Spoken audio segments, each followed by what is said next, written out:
Hello friends, आदाब, नमस्कार, सत श्री अकाल। स्वागत है आपका मेरे यूट्यूब चैनल जुगल 5 अटैक में, जिसमें हम बात करते हैं सारे थर्मोसेट पॉलीमर्स की और उसके अलावा एडवांस्ड कंपोजिट प्रोसेस की। कोई भी प्रोसेस हो, कोई भी आपकी क्वेरी हो, कोई भी इशू हो, कमेंट बॉक्स में कमेंट करके आप हमारे से पूछ सकते हो, जिससे कि हम आपकी हर क्वेरी को रिजॉल्व करके उसी के रिलेटेड ही एक कंटेंट की वीडियो बना के आपके साथ शेयर करेंगे, सो दैट कि आपकी मैन्युफैक्चरिंग में कोई भी इशू ना आए। जीपी रेजिन से लेके आईएसओ रेजिन तक, जिसमें ऑर्थो भी आएगा, पीटीए भी आएगा। उसमें आपके पास किसी भी तरह का रेजिन हो, चाहे वो आपके पास फिर पॉलिएस्टर रेजिन हो, विनाइल एस्टर रेजिन हो, या फिर आपके पास एपॉक्सी रेजिन हो, या फिर उसके अलावा आपके पास फिनोलिक रेजिन हो, या XYZ कोई भी आपके पास हो। फाइबर में आपके पास बसाल्ट हो, या फिर आपके पास ग्लास फाइबर हो, कार्बन फाइबर हो, बीएमआई रेजिन का हो आपके पास, या फिर आपके पास फुरान रेजिन हो, या आपके पास हाइब्रिड फाइबर हो, तो सेरामिक फाइबर हो, किसी भी तरह का आपके पास फाइबर है, उसके रिलेटेड हर हर हर चीज़ की आपको टोटली डिटेल्स मिलेगी, कंप्लीट प्रैक्टिकल रिजल्ट्स के साथ, थ्योरेटिकली वर्ड्स के साथ आपके सारे इशू रिजॉल्व होंगे। तो आज मैं आपको बताऊंगा फिलामेंट बाइंडिंग में, जैसे मैंने आपको लास्ट टाइम आपको बताया था। तो सबसे पहले तो मैं आपको आज ये भी बता देता हूँ कि फिलामेंट बाइंडिंग हम यूज़ क्यों करते हैं। ओनली जो फिलामेंट बाइंडिंग होती है वो होती है use only for cylindrical shape बनाने के लिए, पाइप बनाने के लिए, या बड़े बड़े टैंक बनाने के लिए सर्कुलर शेप में, सिर्फ उसके लिए फिलामेंट बाइंडिंग यूज़ होगी। इसमें जो आपके पास जो मैंड्रल यूज़ होगा वो आपके पास किसी भी एक शेप का 300 mm से लेके 5000 mm तक, कोई भी आपके पास इसके लिए मैंड्रल यूज़ कर सकते हो एज पर द रिक्वायरमेंट। वो जो आपकी रिक्वायरमेंट है उसी के बेस पे, या मशीन की कैपेसिटी, मशीन का मैंड्रल यूज़ करोगे, पावर सप्लाई, जो भी आपके पास जो उसकी रिक्वायरमेंट है वो उसी के बेस पे ही होगा। सो इसमें सबसे पहले, जब लास्ट टाइम मैंने आपको जो अपनी लास्ट वीडियोस में आपको मैंने बताया था कि इसमें कौन कौन सी बाइंडिंग है, हूप बाइंडिंग है, हेलिकल बाइंडिंग है, पोलर बाइंडिंग्स है। तो हूप बाइंडिंग में सर्कमफ्रेंशियल स्ट्रेंथ प्रोवाइड करते हैं, और हेलिकल बाइंडिंग में आपकी होती है एक्सियल स्ट्रेंथ, और जो आपकी पोलर बाइंडिंग्स होती है तो ये यूज़ होती है फॉर प्रेशर वेसल के लिए, वहाँ पर आपकी यूज़ होगी पोलर बाइंडिंग्स। तो ये तो आज का मैंने आपको बता दिया, बट जब भी आप इस पे काम करते हो तो आपको सिर्फ एक चीज़ का ध्यान रखना है, जो मैंने अपनी लास्ट वीडियोस में आपको बताया। मैं कभी भी आपको बिना प्रोसेस के कोई भी अपने वर्ड्स, अपनी टेक्निकल नॉलेज शेयर नहीं करता हूँ। उससे क्या होता है, फिर आप कंफ्यूज हो जाओगे कि ये कहाँ पर ऐसे क्यों होगा। तो मैंने आज तक आपको बताया कि अगर ग्लास कंटेंट बढ़ रहा है तो आपकी जो मैकेनिकल की प्रॉपर्टीज़ है वो भी आपके बढ़ जाएंगी, बट ऐसा फिलामेंट बाइंडिंग में नहीं भी होगा। तो वो किस केस में नहीं होगा वो मैं आपको बताऊंगा। सबसे पहले तो जो इसकी बाइंडिंग होती है, अगर वो हो रही है आपकी डायरेक्शनल हो रही है, किसी एंगल में हो रही है, 30 डिग्री पे हो रही है, 40 डिग्री पे हो रही है, 45 पे हो रही है, 60 डिग्री पे हो रही है, तो उसी के बेस पे ही आप सब कुछ डिफाइन करोगे। तो सबसे पहले तो जब आपका फाइबर जैसे वो है लेअप हो रहा है किसी भी एंगल के साथ फिलामेंट बाइंडिंग में मैंड्रल के ऊपर, तो उसमें आपको सबसे पहले तो इस चीज़ का ध्यान रखना है, अगर फाइबर साथ में पूरा लेअप हो रहा है और रेजिन भी एक एग्जैक्ट क्वांटिटी में साथ में रेजिन बाथ हो रहा है फाइबर रोविंग्स का, तो उससे ग्लास कंटेंट तो आपका बढ़ जाएगा। और अगर एंगल आपका पहले 30 है, फिर 40 है, फिर 45 है,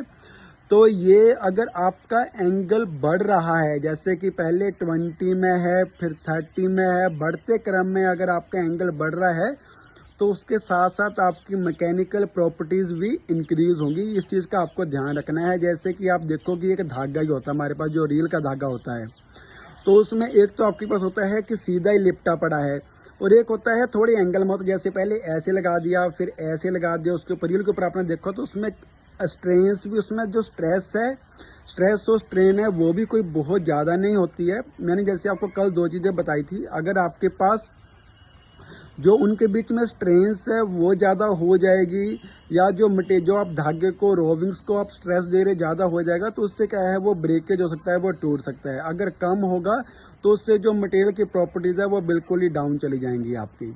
तो इसमें आपको किस चीज़ का ध्यान रखना है, फिर से अपने फिलामेंट बाइंडिंग में अगर आपका एंगल इंक्रीज कर रहा है, जो आप रैपिंग कर रहे हो अगर वो 30 से 40 हो रहा है, तो उसके साथ आपकी जो मैकेनिकल की प्रॉपर्टीज़ है वो भी इंक्रीज करेंगी। बट मैकेनिकल की प्रॉपर्टीज़ आपकी कब तक इंक्रीज करेंगी, जब तक वो धागा साथ में रैपिंग तो हो रहा है मैंडल पे, बट धागे में कोई ब्रेकेज कहीं से भी ब्रोकन नहीं है, धागा आपका रोविंग्स कहीं से ब्रोकन नहीं है। अगर एक बार कहीं आपकी रोविंग्स बीच में से ब्रेक हो जाए, टूट जाए, तो आपका ग्लास कंटेंट तो ओके आएगा। ग्लास कंटेंट तो आपका जैसे कि मोस्टली फिलामेंट बाइंडिंग में आपका जो ग्लास कंटेंट है वो 65 तक भी पहुंच जाता है, 70 तक भी पहुंच जाता है। हम मान के चलते हैं 50 और 55 से वह भी हमें लेना होता है इसमें ग्लास कंटेंट तो आपका बढ़ रहा है, बट उससे कभी भी आप ये डिफाइन नहीं कर सकते कि इससे मेरी जो मैकेनिकल की प्रॉपर्टीज है, टेंसाइल है, मॉडुलस है, कंप्रेसिव है, वो भी मेरी बढ़ जाएंगी। वो कभी भी उससे नहीं बढ़ेंगी, वो तब बढ़ेंगी अगर जो आपकी रोविंग्स है उसकी डायरेक्शन बिल्कुल ओके है, कहीं बीच से ब्रोकन नहीं है, उसमें जो स्ट्रेंथ थी वो बिल्कुल ओके है, एक्स्ट्रा स्ट्रेस नहीं है, ना तो कम है ना तो ज़्यादा है। तो ये बहुत ज़्यादा मेन इम्पोर्टेंट है अगर आप फिलामेंट बाइंडिंग पे काम कर रहे हो। तो फिलामेंट बाइंडिंग में अगर आपने ये सब कुछ कंप्लीट रख लिया, आपकी पाइप बन गई, आपका सिलेंडर बन गया, आपका टैंक बन गया, बट क्या है उसके डाया में प्रॉब्लम आ गई, डाया उसका ओके नहीं आ रहा है। तो इसमें जो थिकनेस होती है वो 5 mm भी होगी, 10 भी होगी, 15 भी होगी, 20 भी होगी, 25 भी होगी, एज पर रिक्वायरमेंट 30-40। बट आपको एक चीज़ का ध्यान रखना है, अगर आपका एक बार डाया कंट्रोल नहीं होया तो इसके ऊपर कोई इतना ज़्यादा रीवर्क नहीं होता है, मटेरियल आपका वेस्ट होगा। तो ये आपको स्टार्टिंग में ही ध्यान रखना पड़ेगा कि आपको कैसे करना है इसके ऊपर काम। जो हमारे लिए मोस्ट इम्पोर्टेंट है, सबसे ज़्यादा ज़रूरी है,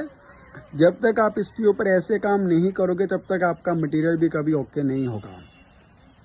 तो इन सब चीज़ों का जब आप ध्यान रखोगे, आपको कौन सी स्ट्रेंथ चाहिए, तो प्रोसेसिंग का मीनिंग क्या होता है, क्यों मैं बार बार बोलता हूँ कि हमें प्रोसेस एक्सपर्टीज चाहिए, उसके बिना हम कंपोजिट के किसी भी प्रोसेस में, किसी भी कोई भी प्रोसेस हो, उससे कोई भी प्रोडक्ट बने, वो तब तक मार्केट में सक्सेस नहीं है, कस्टमर के लिए यूजेबल नहीं है, जब तक कि आपने उसकी छोटी छोटी चीज़ों के बारे में आपको डीपली पता नहीं है कि किस चीज़ की क्या प्रॉपर्टीज़ है, इसका क्या इफेक्ट पड़ेगा। जब आपको उन चीज़ों के बारे में पता लगेगा तभी आप फिलामेंट बाइंडिंग हो, आपकी रीबार हो, आपका वेट लेयर प्रोसेस हो, आपकी कंप्रेशन मोल्डिंग हो, आपका पल्ट्रूजन हो, आपका SCM हो, आपका DMC हो, या फिर आपके जिसको हम इंजेक्शन मोल्डिंग बोल देते हैं DMC को, या आपके पास वो हो, या इसके अलावा vacuum assisted resin transfer moulding जो सबसे ज़्यादा रेलवे में यूज़ होती है, मेट्रो में यूज़ होती है, उसका जो टेलीकम्युनिकेशन है वहाँ पर आपकी यूज़ होती है। तो ये कभी भी आप इन प्रॉपर्टीज़ को अचीव नहीं कर पाओगे if you are not the expertise of the polymers and the composites. So it's better to know each and everything in the details just to follow the channel of Jugal fibre tech. कोई आपको लगता है कि मेरे किसी words में आपको लग रहा है कि आपको डाउट आ रहा है, कमेंट बॉक्स में कमेंट करो, पूछो, तो उससे क्या है और ज़्यादा क्वेरी रिजॉल्व होंगी। अभी तो मैं जैसे कंटेंट बनाता हूँ, किसी की कोई क्वेरी है, किसी ने कुछ पूछा है, कभी उसके ऊपर बना देता हूँ, उसके अलावा जो मुझे नॉलेज है कम्प्लीटली वो मैं आपके साथ शेयर कर रहा हूँ। बट अगर आप अपनी इश्यूज़ को बताओगे तो उससे और बढ़िया मैं अपने कंटेंट बना के आपके साथ शेयर करूँगा।